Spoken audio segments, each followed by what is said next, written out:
Laman ngayon ng balita ang biglaang pagkawala ng eroplanong Sriwijaya Air ilang minuto lamang matapos nitong mag-take off sa Jakarta, Indonesia papunta sana sa Pontianak, Indonesia bandang 36 minuto pasado alas 2 ng hapon, Sabado, 9 ng Enero 2021.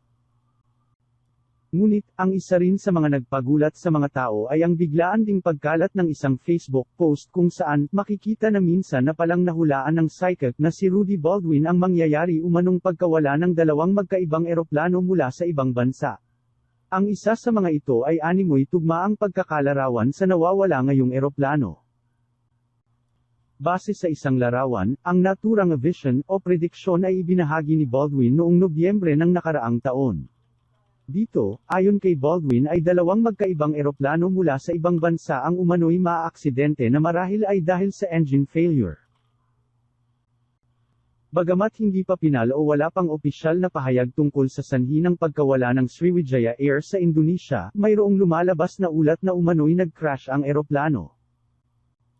Samantala, sa naturang prediksyon ni Baldwin ay nabanggit din ito ang nakikita niya raw na kulay ng naturang mga eroplano. Ayon sa psychic, sa dalawang eroplano, ang isa rito ay mayroong mga kulay na asul at puti na tugma naman sa mga kumakalat ngayong larawan ng nawawalang eroplano sa Indonesia. Isang eroplano ang nakikita ko na maaaksidente pa lamang. Green na may yellow at white na eroplano ng ibang bansa ito, at ang isa ay white na may blue at sa ibang bansa ito. Engine failure ito pero kung maaga pa nila, maaari pang maligtas, saad pa nga rito ni Baldwin.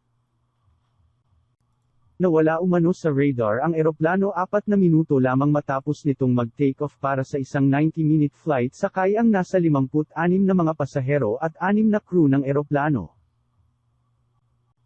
Sriwijaya Air Flight number SJ182 lost more than 10 feet of altitude in less than 1 minute, about 4 minutes after departure from Jakarta, ani pa nga sa isang ulat na inilabas ng Flightradar 24 sa Twitter. Ang eroplanong ito ay isang Boeing 737-500 na nasa 27 taong gulang na. Patuloy pa umano ngayon ang pagkalap ng mga detalye tungkol sa nawawalang eroplano.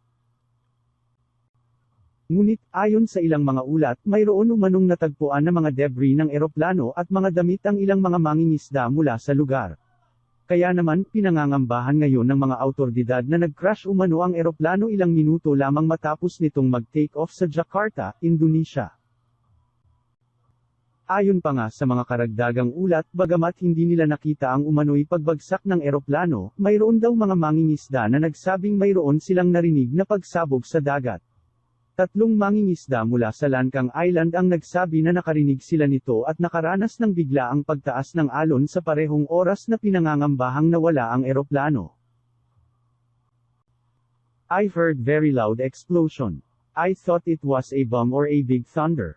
We then saw the big wave, about 2 meters high, hitting our boat, saad pa nga tungkol dito ng isang mangingisda.